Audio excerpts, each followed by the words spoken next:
30% discount at Stone Stopper by Moonstone TM. Find us at moonstonenutrition.com. Here radio. Stone Stopper by Moonstone TM is a doctor-developed, science-backed kidney health solution with 30 MEq of alkali citrate to prevent kidney stones. Available in powders and capsules. Enjoy an exclusive discount with my promo code moonstonenutrition.com. Here radio to get 30% discount. Other shows we have for you to enjoy at myclassicradio.net. The Avengers was most certainly not a household name in South Africa prior to the radio series. With no national television service until 1976, the mechanism simply was not present in the country to show television programs to mass audiences. While many other countries reveled in the filmed adventures of John Steed and company, South Africa was not equipped to join in the fun. The series took Britain by storm and made a major impression in the American markets, being that greatest of rarities, a British series given a network transmission slot. However, as a filmed series, rather than a videotaped one, The Avengers was able to gain a modicum of exposure in South Africa through film rentals. Come and listen at myclassicradio.net.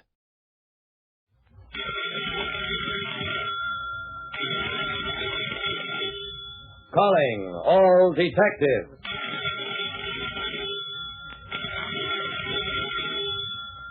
A man confesses to a series of murders, none of which have taken place.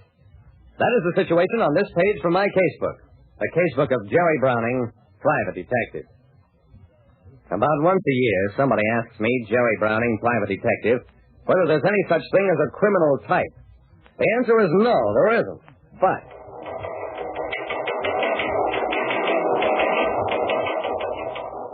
I was in the office of Lieutenant Dawson of the Homicide Squad. I was watching the police teletypewriter giving a practically blow-by-blow account of how a bank robber was being captured in a small upstate railroad depot. I glanced up momentarily from the machine as an unassuming little man entered and sidled over to where Dawson was working at his desk. Excuse me, Lieutenant, but I'm afraid I've done it again. Dawson looked up, sighed. Who's to kill this time, Mr. Pruitt? Alexander McIntyre. He's president of the Inland Plastics Corporation. Dawson nodded.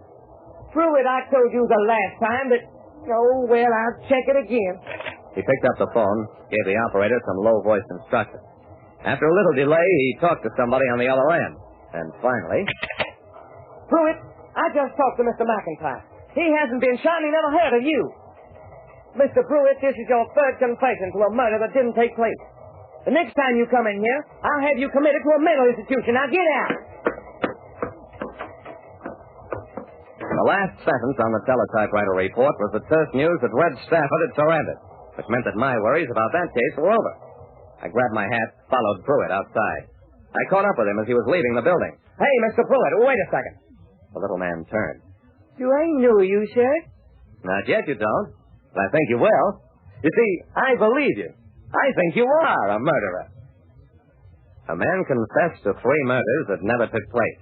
But I told him I thought he was a killer. Well, the fact is, it was a mistake. The police... I closed my hand over Pruitt's arm. What's the matter, Mr. Pruitt? A couple of minutes ago, you were anxious to be locked up. You take your hands on me. I didn't kill anybody. I had delusions, but they passed away. I haven't done anything. Please, let me go. Out of the corner of my eye, I saw Dawson approaching us. I let go of Pruitt, who darted away. But not before I'd called after him. Don't forget, Pruitt, I believe you. Dawson came over to me. Jerry, what were you doing to that poor little guy? Don't you recognize the delusions case when you see it? Sure I do, Dawson. And I know you checked each of his delusions just to be safe. All I was doing was making sure that if he had any ideas about really killing somebody, now he won't.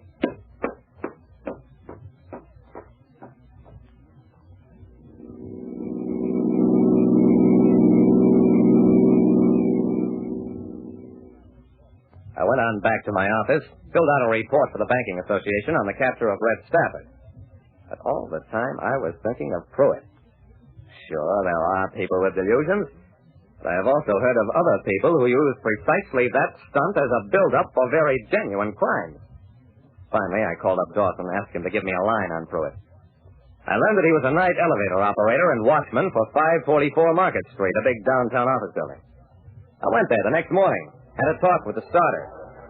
Pruitt, he's a nice guy. A little queer in the head like a lot of guys who have lonely night jobs, but he's okay. On the directory board in the lobby, there were a dozen columns of tenants' names.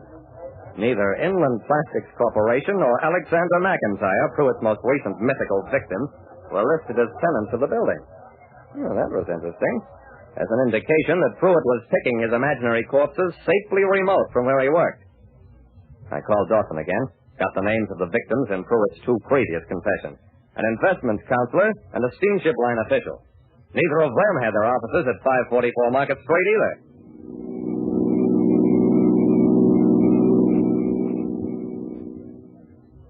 Since I didn't have another case, I checked on Pruitt thoroughly, even followed him for a couple of days. He lived alone in a nice three-room apartment, had no strange friends. Later in the week, I got another case and gave up on Pruitt. A few weeks passed, and then one afternoon I ran into Dawson on the street. Say, Jerry, thought you might like to know. Your friend, Pruitt, tried another phony confession yesterday. Claimed he'd stabbed John Markstone, the wholesale grocer. This time I did have him sent for mental examination. Did the report come through? Sure. They let him go. Said he's harmless. Now, I suppose I'll have to listen to his confessions as long as I'm on the force. I thought about that. Yeah. And just so his victims stay alive and healthy, there isn't much you can do to the guy. Now he's in a nice spot. What are you talking about, Jerry? Dawson, I've got a hunch. And I'm going to see Mr. McIntyre at Inland Plastics. Well, that's Pruitt's third confession, Jerry, not his latest one. I know. That's why I'm going to McIntyre.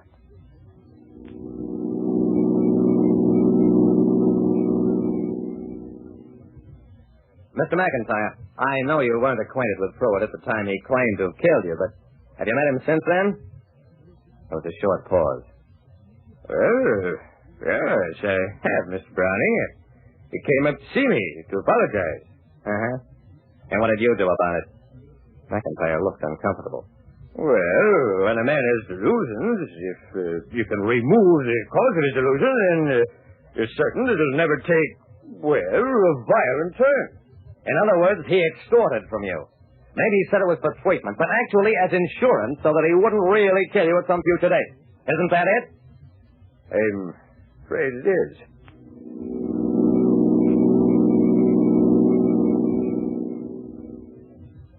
We rigged up a trap at the office of the fourth victim, the wholesale grocer. And when Pruitt told him, I'm so sorry the police phoned and troubled you, sir. I suffer from these delusions. I feel I must kill. I feel I have killed you. Of course, you're alive. The police say I'm harmless. I know I'm not. If I could pay for treatment, rid myself of this obsession against your life, $2,000 would be enough. it's more than enough, Pruitt. You're under arrest for extortion and intimidation. Yeah? It was a cute stunt indeed. A brand new extortion wrinkle. Pruitt wanted his victims phoned by the police and thoroughly frightened before he came calling with his apology and veiled threat.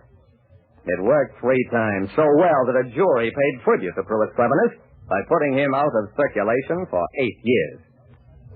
Like I said, there is no such thing as a criminal type. But most people who claim to be criminals have some larceny in them, someplace. Listen next time to Calling All Detectives, mystery drama, mystery quiz, and a chance for you to match wits with yours truly, Jerry Browning, Private Detective.